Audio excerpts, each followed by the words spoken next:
क्या हाल है साथियों, मैं विकास तोमर आप लोग के अपने trustworthy channel collective study for success पे स्वागत करता हूँ। 12 जुलाई का करंट अफेयर हम लोग देखने वाले हैं हिंदी इंग्लिश दोनों ही भाषाओं में। देखो, मैंने आप लोग के लिए जो सुबह 6 बजे आता है करंट अफेयर, उसी से संबंधित रोज 10 बजे जो है एमसीक्यू मैं कराता हूँ। और एमसीक्यू कराने का आप लोग को मेन कारण यही है कि एग्ज़ाम आवर में किन चीज़ों पर ध्यान देते हुए प्रैक्टिकली रियल टाइम में किन चीज़ों पे आपको ध्यान देना चाहिए, किन पे नहीं देना चाहिए, वो अप्रोच मैं आप लोग के साथ शेयर करना चाहता हूँ, सिखाना चाहता हूँ। ठीक, उसमें जो है क्वेश्चन 7-8 होते हैं, लेकिन अगर आपने उसको रेगुलरली देखा, समझा, तो मैं आपको बता रहा हूँ फिर कोई दिक्कत नहीं होगी। अदरवाइज आप जो है फ्री के चक्कर में आप पड़े रहिए। आप जो है 1 लाख जो है एमसीक्यू भी फ्री के आप देख लो, कर लो, लेकिन उससे कोई फ़ायदा नहीं होगा अगर आपको जो है कंफर्ट जोन में रहते हुए आप सीख नहीं रहे हो कि कैसे क्या चीज़ें करनी होती हैं एग्ज़ाम आवर में। क्योंकि वहाँ पे जाके हाथ पाँव आपके फूल जाएंगे, क्योंकि आपको समझ में नहीं आएगा कि क्या हो रहा है। ठीक, तो वो चीज़ें मैं बताता हूँ। तो 10 बजे ज़रूर जो है आप लोग को मिल जाएगा एमसीक्यू। ठीक है, डेली कराता हूँ मैं। और इसी चैनल पे आप लोग टेलीग्राम चैनल जरूर ज्वाइन कर लीजिएगा, वहाँ पर आपको जो है पीडीएफ भी मिल जाएगी। ठीक, तो ये सारी चीज़ें आप ही लोग की जा रही है कि पूरी कंप्लीट तैयारी हो। मतलब ये नहीं है कि आपको जो है या तो करंट अफेयर दे दिया तो एमसीक्यू नहीं कराया, एमसीक्यू दे दिया, पीडीएफ दे दिया तो उसको जो है उसके बारे में बताया नहीं। एमसीक्यू की पीडीएफ भी मिल रही है और पूरा पूरा मैं आपको जो है अप्रोच भी वीडियो में बताता हूँ। उसको ज़रूर देखिएगा। प्लेलिस्ट भी बना रखी है, इस वीडियो के डिस्क्रिप्शन में भी दे दूंगा। टेलीग्राम चैनल ज्वाइन कर लीजिए, सारे नोटिफिकेशन आपको इस तरीके के मिलते रहेंगे। ठीक, हमारे जो पेड कोर्सेज हैं यूपीएससी, यूपीपीसीएस, ठीक है, इन दोनों के 2022 मेंस, 2023 कंप्लीट प्रीलिम्स और मेंस का program, mains answer writing, current affair module और डाउट डिस्कशन वाला जो ग्रुप है, इन सब की जानकारी के लिए 9650347272 पे आप हमसे बात कर सकते हैं। जो आज के 10 मोस्ट इंपॉर्टेंट टॉपिक्स हैं जो कि प्रीलिम्स और मेंस एग्जामिनेशन में आ सकते हैं, यूपीएससी, यूपीपीएससी, बीपीएससी और अदर स्टेट पीसी एग्जामिनेशन में, वो हैं सारे। जैसे ग्रीन टेक्नोलॉजी, आज 2 टॉपिक ऐसे आए हैं जिसमें आपको ये समझने को मिलेगा कि हम ग्रीन टेक्नोलॉजी करते तो रहते हैं, लेकिन उनके भी कुछ नुकसान हैं। ठीक, तो इस पे जो है कुछ एक क्वेश्चन बनने के बहुत ज़्यादा चांसेस हैं मेंस में कि क्या ग्रीन ग्रीन करना ही सब कुछ, सारी प्रॉब्लम का सोल्यूशन है क्या? ठीक, या फिर कोई एक प्रॉब्लम खुद भी ग्रीन टेक्नोलॉजी से हो सकती है, क्या क्या प्रॉब्लम, ये बताइए। तो वो अदर साइड भी आपसे जानना चाह सकता है। तो ये वाले काफ़ी इंपॉर्टेंट होंगे, एक ग्रीन टेक्नोलॉजी ऑन मेरीन वाला और ये renewable energy to reduce revenues, ये दोनों टॉपिक काफ़ी इंपॉर्टेंट हो जाते हैं उस केस में। ठीक है, देखिए पहला टॉपिक है कि impact of green technology on marine biodiversity. देखो ये क्या है कि समुद्री जो पूरी वो है प्रौद्योगिकी है, जैव विविधता है, उसको दिक्कत हो सकती है ग्रीन टेक्नोलॉजी का जो हम बढ़ाते जा रहे हैं, हर चीज़ में ग्रीन टेक्नोलॉजी, क्लीन एनर्जी। ठीक है, तो उसकी वजह से कुछ जो है इम्पैक्ट हो सकता है। अभी देखो, इसमें एक चीज़ हम लोग ने बताई है कि जैसे प्लास्टिक को तो आप लोग बैन कर रहे हो। ठीक, समुद्री जो इकोसिस्टम है उसमें प्लास्टिक एक बड़ा पोल्यूशन का मुद्दा है। ठीक, तो आपने क्या किया, हम सब लोग क्या कर रहे हैं, सिंगल यूज़ प्लास्टिक ख़त्म कर रहे हैं। लेकिन आप जैसे जैसे अभी जाओगे हर जगह, तो आप लोग को क्या मिलेगा कि प्लास्टिक जैसा ही कुछ जो है, जैसे आप कोल्ड ड्रिंक पीने गए, ठीक है, प्लास्टिक जैसा ही आपको स्ट्रॉ मिलेगा, लेकिन उसके बाहर लिखा होगा कंपोस्ट, कंपोस्ट हो सकता है इसका। ठीक, तो मतलब कहना कुल मिला के चाह रहा है कि बायोडिग्रेडेबल टाइप का है ये। लेकिन यहाँ पर जो मरीन बायोडाइवर्सिटी की बात करना है, यहाँ पे जो विशेषज्ञ हैं वो ये कह रहे हैं कि ये बायोडिग्रेडेबल हैं तो, लेकिन नेचुरली नहीं है। नेचुरली नहीं है, ओशियन में जब ये पहुँचेंगे ही किसी ना किसी फॉर्म में, तो ये ओशियन में नेचुरली बायोडिग्रेड नहीं हो पाएंगे। तो इसलिए जो प्लास्टिक का पोल्यूशन है, हम लोग जो रोकने के लिए जो उसका ऑल्टरनेटिव भी ला रहे हैं, जो कि बोलते हैं कि बायोडिग्रेडेबल है, ये वो है, तो बट वो नेचुरली ना होने के कारण वो भी पॉल्यूशन को बढ़ाएगा। ठीक है, तो ये मतलब एक other side of the story जो है ग्रीन टेक्नोलॉजी की, वो भी आपको समझ में आ रही होगी यहाँ पर। ठीक, तो बायोडिग्रेडेबल प्लास्टिक बैग्स हैं, बट ये जो है प्लांट स्टार्च से बनते हैं। ये भी चीज़ यहाँ पे ध्यान रखिएगा कि बायोडिग्रेडेबल जो प्लास्टिक बैग आ रहे हैं वो किससे बन रहे हैं, जो पेड़ के स्टार्च होता है ना, उससे बन रहे हैं। ठीक है, लेकिन बायोडिग्रेडेबल नेचुरली नहीं किए जा पाएंगे आपके मरीन, और यहाँ इसके लिए वजह से जो है कूड़ा बढ़ता जाएगा। और इसके अलावा इन्होंने कहा है कि रिन्यूएबल एनर्जी जैसे जैसे बढ़ रही है, आप लोग को पता है क्या चल रहा है आजकल, इलेक्ट्रॉनिक व्हीकल। ठीक, अब इसमें ये समझो कि लिथियम बैटरी का काफ़ी ज़्यादा उपयोग होने वाला है, और लिथियम जो है वो समुद्र में एक कुछ जो है ब्राइन पूल्स होते हैं, काफ़ी ज़्यादा वो सलाइन वाटर होता है वहाँ पर, ठीक है। तो वो लिथियम की जब हमें डिमांड बढ़ेगी बढ़ेगी, जब हम इलेक्ट्रॉनिक व्हीकल और इलेक्ट्रॉनिक की बातें कर रहे हैं, तो क्या होगा कि हम हो सकता है कि ये ब्राइन पूल जो डीप सी में पाए जाते हैं, जो कि एक मरीन इकोसिस्टम का हिस्सा है, वहाँ से भी हम उसको निकालने की, एक्सट्रैक्ट करने की कोशिश करेंगे, जिसकी वजह से एक कैसा जो है उसका इम्पैक्ट पड़ने वाला है, किस तरीके से इम्पैक्ट पड़ने वाला है, हम अभी उसका जो है बता नहीं सकते, लेकिन पड़ेगा जरूर, क्योंकि छेड़छाड़ हम लोग कर रहे हैं, करेंगे ही करेंगे, ठीक। तो ये इस वाले टॉपिक में आपको दो चीज़ें क्या समझ में आई, ग्रीन टेक्नोलॉजी का मरीन इन्वायरमेंट पे क्या इम्पैक्ट पड़ सकता है, एक तो लिथियम वाला बताया, ठीक, और दूसरा क्या बताया कि जो बायोडिग्रेडेबल प्लास्टिक बैग्स हैं वो नेचुरली बायोडिग्रेड नहीं हो पाती हैं, ओशियन जो इकोसिस्टम है उसकी वजह, तो हो सकता है कि वो कूड़ा फिर से बढ़ता रहे। अगला टॉपिक है INS विक्रांत। देखो इंडिया में इंडिजिनियसली, ठीक है, मतलब अपना जो है स्वदेशी रूप से जो एयरक्राफ्ट कैरियर बना है, मतलब ये पूरा ऐसा जो है युद्धपोत है जिसके ऊपर देखो ये सब जेट हैं, यहीं से हवा उड़ के, मतलब हवा, मतलब फ्लाइट लेकर ये, तो आप भले ही जो है डीप सी में हो, मतलब कि आप ब्लू सी में वाले जगह पे हो, तब भी आप वहाँ पे रहकर एयर के थ्रू और मतलब फायर पावर अपनी बढ़ा सकते हो, ठीक है। तो ये स्वदेशी रूप से बना है, इसका नाम है INS विक्रांत, ठीक। कई लोग क्या है कि स्वदेशी रूप से उसको समझ लेते हैं INS अरिहंत, अरे वो सबमरीन है यार, वो पनडुब्बी है, ये एयरक्राफ्ट कैरियर, दोनों डिफरेंस होता है। अगर कभी कुछ ऐसे दिक्कत आती है तो एक बार पिक्चर डाउनलोड करके या फिर सर्च करके देख लो, ठीक। तो ये दोनों चीज़ें, अभी क्या है कि INS विक्रांत का 4th फेज का सी ट्रायल भी हो गया है, बिल्कुल बढ़िया से, मतलब 4 बार इसका जो है ट्रायल हुआ है। अब उसके बाद इसको कमीशन किया जाएगा नेवी में, ठीक, इंडियन नेवी में ही हो पाएगा क्योंकि वो युद्धपोत है, और जो है फिर उसके बाद अगस्त में ये, जहाँ तक माना जा रहा है कि कमीशनिंग हो जाएगी इस साल, ठीक है। और इसमें 76% जो है इंडिजीनियस कंटेंट है। तो वहाँ पे मान लो इस जो है 2 क्वेश्चन बन सकते हैं यहाँ पे, जो मैंने मुझे लग रहा है कि एक तो ये पूछ सकता है कि ये 100% जो है इंडियन कंटेंट से बना है, नहीं, 76% है, स्वदेशी है, क्योंकि मैक्सिमम पार्ट जो है इंडिया से बने हुए हैं। दूसरी चीज़ ये है कि इसको किसने बनाया, तो कोचिन शिपयार्ड लिमिटेड ने बनाया है, इंपॉर्टेंट है, ठीक है, कोचिन शिपयार्ड ने बनाया है, ये चीज़ याद रखिए, ठीक। बाकी सी ट्रायल हो चुके हैं, चौथा वाला भी हो गया, अगस्त में जहाँ तक है कमीशन हो जाएगा। अब देखिए विंबलडन की बात कर लेते हैं। साल में 4 ग्रैंड स्लैम होते हैं टेनिस में, ठीक।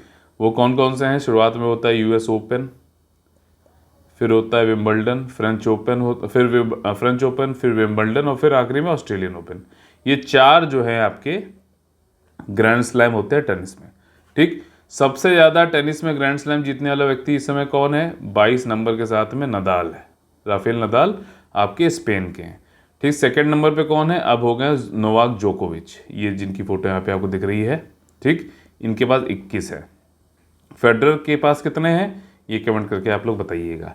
अब देखिए ये नोवाक जोकोविच जो है 2022 का विंबलडन जीतने वाले खिलाड़ी हो चुके हैं। अब इनके 21 जो है ग्रैंड स्लैम हो गए, 7वीं बार इन्होंने विंबलडन जीता है, और लगातार 4 बार जीतने वाले ये चौथे खिलाड़ी हो गए। इससे पहले फेडरर, पीट सैम्प्रेस, और जो है बॉन जॉर, एक बॉर्ग करके थे, जो करके बॉर्ग, ठीक है, तो उनको जॉन बॉर्ग करके बोलते हैं, बी उसमें साइलेंट रहता है। तो ये लोग पहले थे, ये चौथे खिलाड़ी ऐसे बन गए जो 4 बार लगातार विंबलडन इन्होंने जीता है। इस बार इन्होंने ऑस्ट्रेलिया के निक कॉर्जियोस को हराया है, ठीक, 4 सेट में हरा दिया। इस तरीके से पूछता है, एक एक लाइन जो मैं बोल रहा हूँ ना, ये सारी क्वेश्चंस बनते हैं इस पे, उस हिसाब से मैं आपको बताता आ रहा हूँ। महिलाओं में अगर देखें तो कजाकिस्तान की पहली कोई महिला है जिसने ग्रैंड स्लैम जीता है, नाम है इनका इलेना राइबाकिना। इलेना राइबाकिना जो है, इन्होंने विमेन सिंगल्स 2022 का खिताब जीता है, ठीक। ये सारी चीज़ें जो फैक्ट्स हैं एक साथ मैंने आप लोगों को बता दिए हैं, चाहे तो आप फिर से जो है पीछे करके फिर से सुन सकते हो, ठीक। बाकी यहाँ पे PDF में दिया ही हुआ है, आप देख लीजिएगा, ठीक। वर्ल्ड पॉपुलेशन डे, UPPCS ने 2018 के पेपर में ये वाला क्वेश्चन पूछा था, मैंने आप लोगों को बताया है, और इसकी जो है मैंने वीडियो भी दे रखे हैं कि इम्पोर्टेंट डेज, ईयर, डेकेड्स, ये सारे वीडियो पड़े हुए हैं हमारे प्लेटफॉर्म पे, आप जाके सर्च करो, आराम से आपको मिल जाएगा, ठीक है। वर्ल्ड पॉपुलेशन डे हर साल 11 जुलाई को होता है। यूएनडीपी जो है ना, डेवलपमेंट प्रोग्राम, उसके जो है एफर्ट की वजह से जो है हर साल 11 जुलाई को वर्ल्ड पॉपुलेशन डे मनाया जाता है। जागरूकता वही है कि भैया पॉपुलेशन को इस तरीके से बढ़ाओ कि भैया जो रिसोर्सेज हैं उनका ऑप्टिमम यूज़ हो। ऐसा ना हो कि हालत ऐसे तो पतली होती जा रही है इनकी, देख रहे हो। तो पॉपुलेशन को कंट्रोल करना जरूरी है। मतलब ये नहीं कि पॉपुलेशन गिरने लगे, पॉपुलेशन इतनी रहे कि आपके रिसोर्सेज और वर्किंग पॉपुलेशन सब कुछ बैलेंस्ड रहे, ठीक। तो उसकी तरफ हमें अवेयरनेस के लिए वर्ल्ड पॉपुलेशन डे हर साल 11 जुलाई को मनाया जाता है। और रेजोल्यूशन लाया गया दिसंबर 1990 में, और उसके बाद जो ये है आपका पहली बार 11 जुलाई 1990 में जो है इसको चलाया गया, ठीक है। तो मतलब पहले तो उन्होंने 11 जुलाई को मना लिया, ठीक है। फिर उसके बाद जो है इसी संबंधित प्रस्ताव दिसंबर 1990 में उस साल लाया गया यूएनजीए में, यानी कि यूनाइटेड नेशन जनरल असेंबली में, और फिर तब से हम इसको मना रहे हैं। 2011 में एक यहाँ पे तो कोई बहुत इंपॉर्टेंट फैक्ट है, 2011 में दुनिया की पॉपुलेशन बात कर रहा हूँ, 7 अरब हो गई थी, 700 मिलियन हो गई थी, ठीक है। 7 बिलियन हो गई थी। इस साल ये कहा जा रहा है 8 बिलियन जो है पॉपुलेशन होने वाली। और इस साल का जो थीम है, इससे आपको याद भी रहेगा आसानी से, वर्ल्ड पॉपुलेशन डे 2022 की थीम क्या है? वर्ल्ड ऑफ 8 बिलियन, ठीक। इससे याद रहेगा, ठीक। Towards a resilient future for all, harnessing opportunities and ensuring rights and choices for all, ठीक ना। सभी के लिए एक लचीला भविष्य की ओर अवसरों का दोहन और सभी के लिए अधिकार और विकल्प सुनिश्चित करना, वर्ल्ड पॉपुलेशन डे। अगला टॉपिक है इकोनॉमी संबंधित एडिबल ऑयल, ठीक है ना। ये ऑयल जैसे आप लोग डालते हो, जो सनफ्लावर ऑयल होता है, पाम ऑयल होता है, ठीक है ना। तो यहाँ पे सरकार ने, न्यूज़ में क्यों है, सरकार ने कहा है सभी जितने भी एडिबल ऑयल एसोसिएशंस हैं कि 15 रुपये तुरंत तत्काल प्रभाव से आप लोगों को कम कर देने हैं ऑयल के, एडिबल ऑयल के प्राइसेस में। 15 रुपये तुरंत घटाइए, ठीक है, ये कहा है सरकार ने। अब यहाँ पे देखिए क्या है कि इंडिया हर साल 23 मिलियन टन जो है एडिबल ऑयल का खपत करता है, कंजम्पशन करता है, उपभोग करता है, जिसमें से ये 13 साढ़े 14 मिलियन टन जो है वो तो हमें आयात करना पड़ता है, इंपोर्ट करना पड़ता है, और 8.5 साढ़े 9 जो है हम खुद से अपने देश में प्रोड्यूस करते हैं, उत्पादन करते हैं, ठीक। इम्पोर्टेड जो ऑयल आता है उसमें पाम ऑयल होता है, ताड़ वाला, ठीक है, सोयाबीन, सनफ्लावर, ठीक है। तो सबसे ज़्यादा पाम का यूज़ हो रहा है, और आयात भी सबसे ज़्यादा किस में हो रहा है? पाम का। और इंडिजिनियसली जो हम लोग करते हैं भैया सोर्स, वो कौन सा है? तो सरसों का तेल, सोयाबीन, कॉटन सीड, ठीक है ना। इसको हिंदी में भी आप समझ लो राइस ब्रान, चावल की भूसी हो गया, कॉटन सीड बिनौला बोलते हैं उसको, और ग्राउंडनट मूंगफली, ठीक है। तो ये जो है स्वदेशी रूप से जो हम लोग उत्पादन करके अपना उपभोग कर रहे हैं। इसके अलावा देखिए अभी सिचुएशन ये है कि दुनिया में current global food inflation edible oil की वजह से बढ़ा, ठीक है ना। सबसे ज़्यादा इसकी कमी हुई, और लोगों में जो है बहुत ज़्यादा, मतलब जो घर में खर्चा जो बढ़ा वो एडिबल ऑयल की वजह से बढ़ा, इन्फ्लेशन बढ़ी। इसका एक कारण ये था, यूक्रेन में पिछले साल सूखा आया था 2020-21 में, ठीक। यूक्रेन रशिया वॉर नहीं है इसका कारण, ठीक। यूक्रेन में सूखा आया था 20, मतलब वॉर से पहले। और यूक्रेन को एक फैक्ट आप लोग ध्यान रखना, दुनिया का सबसे बड़ा सनफ्लावर ऑयल का उत्पादन करने वाला देश है Ukraine, world biggest sunflower oil producer. तो यहाँ पे सूखा पड़ा तो भैया एडिबल ऑयल इनका जो है सप्लाई करना इनका कम हो गया, उत्पादन कम हुआ चूँकि, ठीक। और दूसरा ये था कि कोविड आ गया, तो कई सारे जो ये मलेशिया में ऑयल पाम वाले जो प्लांटेशन था, तो वहाँ पे जो माइग्रेंट लेबर्स थे वो जो है उनकी शॉर्टेज हो गई, और उसकी वजह से भी पाम ऑयल नहीं हो पाया ढंग से उत्पादन। तो ये एडिबल ऑयल की वजह से महंगाई बढ़ी। 2 कारण बताए, यूक्रेन में सूखा और मलेशिया में कोविड की वजह से माइग्रेंट लेबर की शॉर्टेज। पाम ऑयल जो है आपका थोड़ा सा ठोस जो है सेमी सॉलिड टाइप का होता है रूम टेम्परेचर पे, और इसको हम डायरेक्टली कुकिंग और फ्राइंग के लिए यूज़ नहीं करते हैं पाम ऑयल को, ध्यान रखना ताड़ के ऊपर। इसको हम क्या करते हैं कि hydrogenated, most of it goes to make hydrogenated fat बना लेते हैं, जैसे कि वनस्पति बना लेंगे, मार्गरीन बना लेंगे, बेकरी शॉर्टनिंग कर लेंगे। ये ज़्यादातर जो भी biscuit, bread, cookie, cake, noodle, मिठाई, नमकीन, फ्रोजन डेजर्ट और ये होती है ना आइसक्रीम, सोप, कॉस्मेटिक, ये सब किससे, पाम ऑयल से बनते हैं। तो हम इसको डायरेक्टली उपभोग नहीं करते हैं, इसका हाइड्रोजनेटेड फैट बना लेते हैं, वसा बना लेते हैं, उसका उपयोग किया जाता है। ठीक, अगला टॉपिक है खेजड़ी ट्री, खेजड़ी के ट्री। तो अब देखो क्या है कि आप लोग मालूम है कि ये विश्नोई एक कम्युनिटी होती है जो इन्वायरमेंट को बहुत ज़्यादा मतलब प्रमोट भी करती है, उसका प्रोटेक्शन भी करती है। और कभी कभी आप देखोगे कि ये लोग केस में काफ़ी लंबी लड़ाई लड़ते हैं। तो वो जो सलमान खान वाला जो ब्लैक बक का केस है, वो भी बिश्नोई कम्युनिटी वाले ही लड़ रहे हैं कि ये इस तरीके से जानवरों की हत्या की जा रही है, हंटिंग की जा रही है। तो ये सब बात है, ठीक है। तो अभी जोधपुर में, राजस्थान में रहती है कम्युनिटी तो जोधपुर के डिस्ट्रिक्ट में फलौदी टेस्ट तहसील में 8 सोलर प्लांट लगाए जाने हैं प्रपोज इंस्टॉलेशन के लिए। तो इस पे बिश्नोई कम्युनिटी जो है वो ये कह रही है कि यहाँ पे लगा तो रहे हो तुम सोलर पैनल, वो ठीक बात है, बट जो तुम ये खेजड़ी वाले जो पेड़ काट रहे हो ना इस चक्कर में, ये ठीक नहीं कर रहे हो। ठीक, खेजड़ी पेड़ का वैसे क्या नाम होता है, प्रोसोपिस सिनेरेरिया ट्रीज। ठीक, उन्होंने ये कहा है कि ये ट्री जो है ये बहुत ज़्यादा इंपॉर्टेंट रोल मतलब अदा करता है यहाँ के पारिस्थितिकी तंत्र में। ठीक है ना, पारिस्थितिकी तंत्र क्या है, थार डेजर्ट में। ठीक, यहाँ पे ड्राई वेदर में लोग सरवाइव कर पाते हैं इन ट्रीज की वजह से। खुद भी मतलब देख रहे हो जितनी ये छाँव दिख रही ना, इतनी भी बहुत ज़्यादा इंपॉर्टेंट है ऐसी जगहों पे। खुद भी सरवाइव कर पाता है, बहुत ज़्यादा जो भी पानी का ड्रेनेज हो पाता है वो उसमें खेजड़ी ट्री का एक बड़ा रोल है। ये ट्री जो है ये डिफरेंट वे में यूज़ भी करती हैं यहाँ के लोग, जो है जो कम्युनिटीज़ हैं, जैसे कि फॉडर हो गया, चारा हो गया, जलौनी वाली जो लकड़ी हो गई, जलाऊ लकड़ी इसे बोलते हैं। ठीक, सॉइल की न्यूट्रिएंट वैल्यू को, मूल्य को जो है सस्टेन करता है। और ये अच्छी डेजर्ट क्रॉप भी देता, फूड प्लांट भी है। ठीक है, काफ़ी ज़्यादा इंपॉर्टेंट है। जो फ्रूट आता है, the fruit is used to make the popular dish sangri. Sangri dish एक बनाई जाती है, वो भी खेजड़ी के ट्री से ही बनता है। सांगड़ी खेजड़ी ऐसे याद कर सकते हो आप। ठीक, बिश्नोई कम्युनिटी और जोधपुर में यहाँ पर सोलर जो प्लांट वो लगाया जा रहा है प्लांट, उससे उसकी वजह से जो कटाई हो रही है खेजड़ी, उसके खिलाफ था ये आंदोलन। अगला टॉपिक है section 69A of the IT act. अब देखो पहले ये एक्ट समझ लेते हैं क्या कहता है। आईटी एक्ट जो है हमारा, information technology act, income tax act नहीं है, ध्यान रखना। इंफॉर्मेशन टेक्नोलॉजी एक्ट में एक सेक्शन है 69A।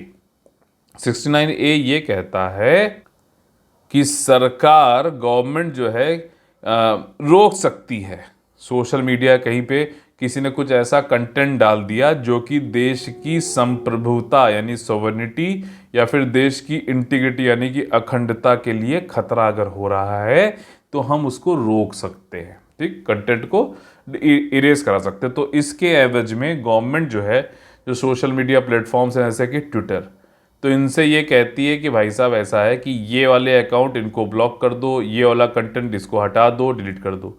और यहाँ पे ट्विटर ने क्या है कि ट्विटर ने उनसे पूछ लिया कि अच्छा आप ये तो बता दो कि आप इनको ब्लॉक करने के लिए कह रहे हो, तो ये किस तरीके से जो है ये अखंडता को, देश की किस तरीके से जो है सॉवरेनिटी को गलत कर मतलब के लिए खतरा है, ये बता दीजिए।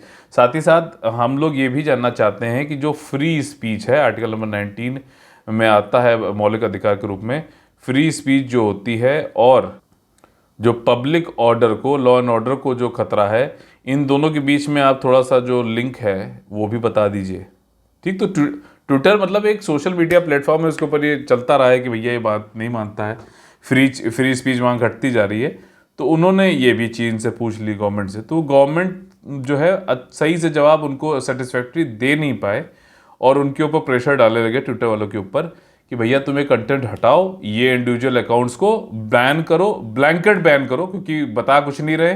ठीक, उन्होंने कहा हम बता नहीं सकते, गवर्नमेंट ने बल्कि ये भी कह दिया हम नहीं बता सकते हाँ आपको ये सब चीज़ें कि कैसे पब्लिक ऑर्डर को खतरा है, कैसे भारत की स्वतंत्रता सोवरेनिटी को खतरा है, कैसे इंटीग्रिटी को खतरा है, क्योंकि ये मतलब हम नहीं ये शेयर करना चाहते, बस हम आपको जितना कहना है उतना आप करो। ठीक, तो ट्विटर को लगा कि थोड़ा सा ज़्यादा जो है हमारे ऊपर प्रेशर डाला जा रहा है, फ्री स्पीच के लिए ठीक नहीं है। तो ट्विटर चला गया कर्नाटका हाई कोर्ट और उन्होंने कहा है कि सेंट्रल गवर्नमेंट जो है कई सारे हमारे मल्टीपल ब्लॉकिंग ऑर्डर्स हमारे ऊपर डाल रहा है और हमसे कह रहा है कि ये स्पेसिफिक मतलब कंटेंट हटा दो, इंडिविजुअल अकाउंट्स को ब्लैंकेट बैन कर दो। तो हम मतलब कर्नाटका हाई कोर्ट आए, वहाँ पे जो जुडिशरी बताएगी फिर उसके हिसाब से काम होगा। ठीक, तो ये सारी कहानी है जो मैंने आपको आराम से आसान भाषा में समझाई है। एक बार इसको आप देखेंगे तो फिर अच्छे से समझ में आ जाएगा। ठीक, अगला टॉपिक है air pollution in rural India. देखो, एयर पोल्यूशन की जब बात होती है तो ज़्यादातर ये कहा जाता है, ज़्यादातर जो फोकस गवर्नमेंट का रहता है वो क्या रहता है कि अर्बन एरियाज में इंडस्ट्रीज़ हैं। ठीक, और अर्बन एरियाज ही जो है वो एयर पोल्यूशन का कारण है, इंडस्ट्रीज होने की वजह से, व्हीकल्स ज़्यादा होने की वजह से, ये सब। ग्रामीण एरिया को, रूरल एरिया को जो है एक तरीके से इग्नोर सा कर दिया जाता है। मेरी बात समझना, इग्नोर कर दिया जाता है, बल्कि वहाँ पे भी तो जो पराली जलाई जा रही है, ठीक है ना, जो खेती हो रही है उसकी वजह से पार्टिकुलेट मैटर है कई सारा, तो इग्नोर कर दिया जाता है ना। वहाँ पे मतलब हम देखते हैं कितना पोल्यूशन है ना, वहाँ के लिए कुछ हम परियोजनाएं, स्कीम लाते हैं कि वहाँ पे पोल्यूशन कम किया जा सके। ठीक, मतलब उतने लेवल पे अभी नहीं हो रहा है क्योंकि मेन फोकस कहाँ है, अर्बन एरियाज पे। तो इसी डेफिसिट को एक तरीके से जो है पूरा करने के लिए, उसको भरने के लिए, गैप को भरने के लिए एक पायलट प्रोजेक्ट है जो आईआईटी कानपुर का है। ठीक, और इसमें इनको $2.5 मिलियन का जो है प्रोजेक्ट है ये। इसमें 1400 सेंसर लगाएगा ग्रामीण खंडों में, यानी कि रूरल ब्लॉक्स में, उत्तर प्रदेश और बिहार में, और चेक करेगा कि भैया किस किस प्रकार का एयर पोल्यूशन वहाँ पर हो रहा है। ठीक, तो रूरल एरियाज में भी चेक किया जाएगा इसके जरिए। 3 साल का प्रोजेक्ट है। National air network of air quality sensors हो सकता है इस तरीके से ग्रामीण, अभी तो पायलट है, फिर हो सकता है थोड़े निकट वर्ष में हम भविष्य में जो है सारे पूरे देश में रूरल एरियाज में देख सकते हैं।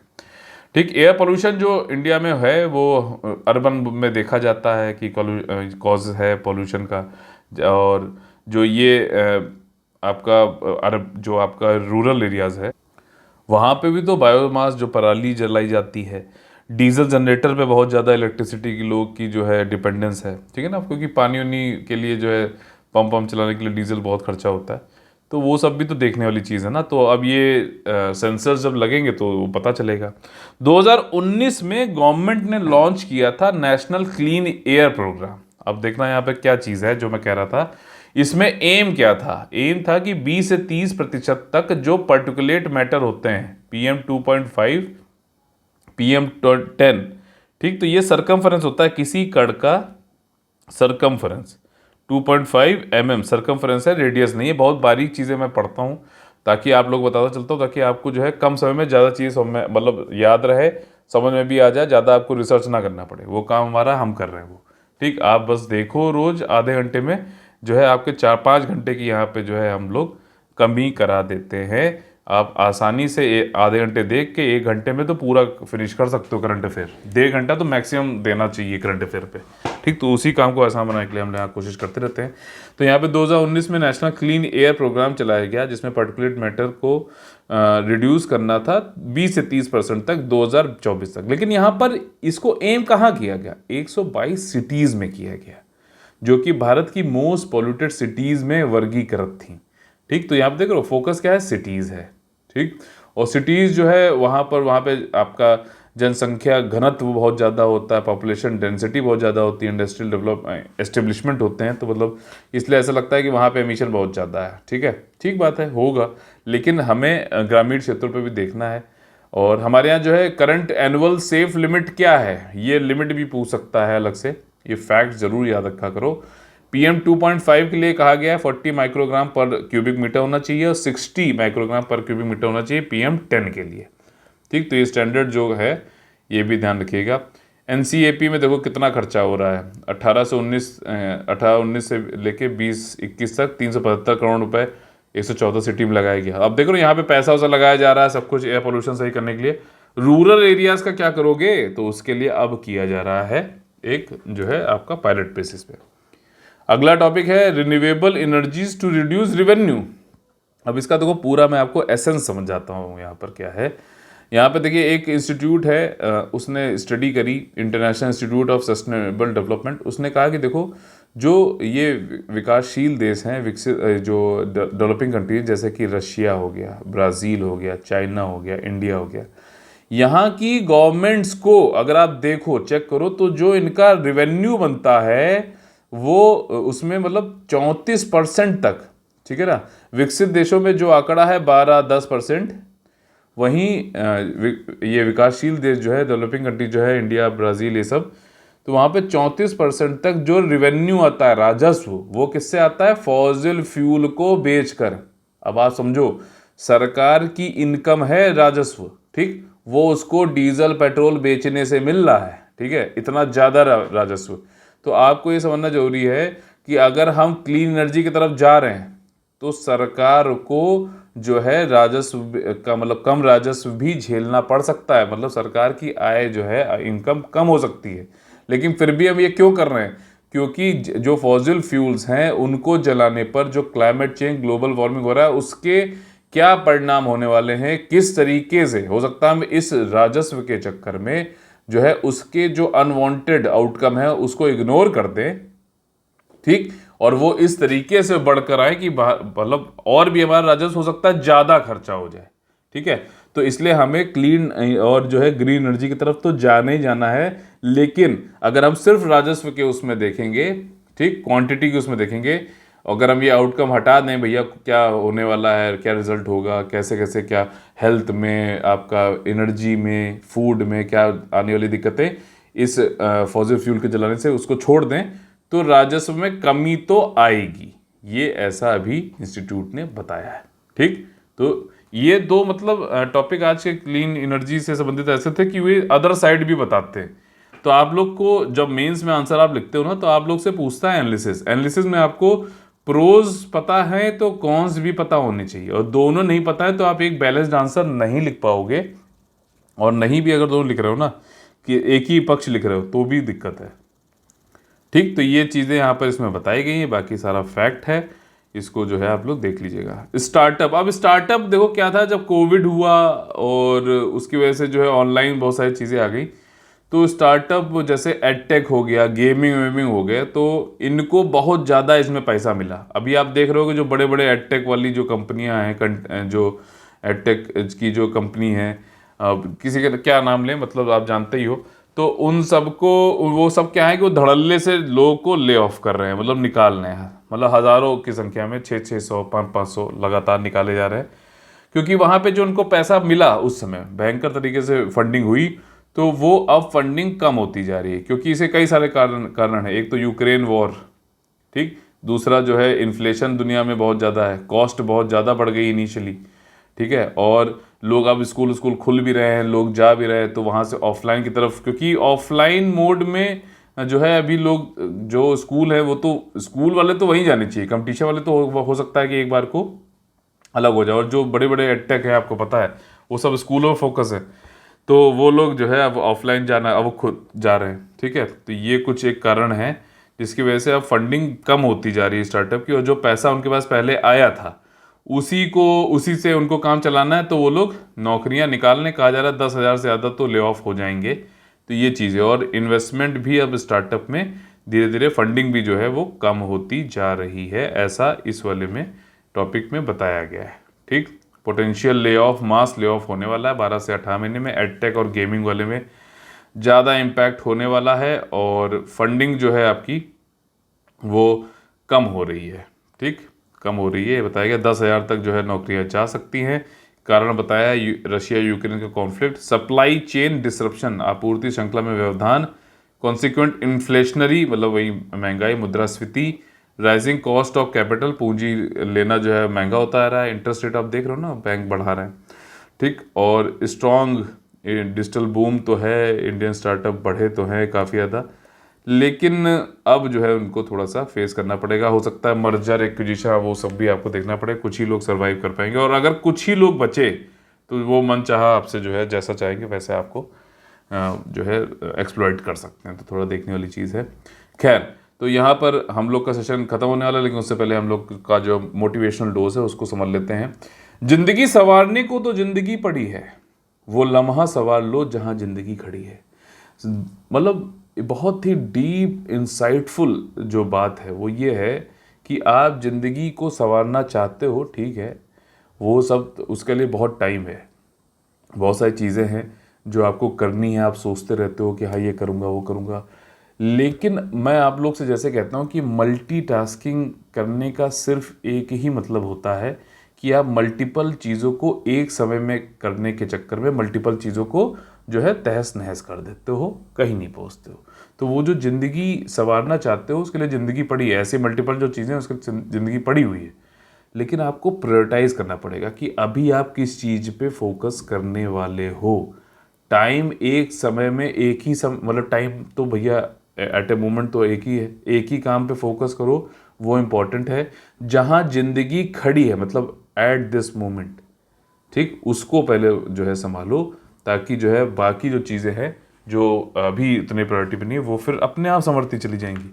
ठीक, तो ना जो है भविष्य में जियो, ना जो सीखो अपने भूतकाल से, और जो प्रेजेंट है, ठीक, वर्तमान है, उसको संवारते चलो और बेहतर कल बनाते चलो। ठीक, ये इसका मोटिव है, पूरा जो है एसेंस है।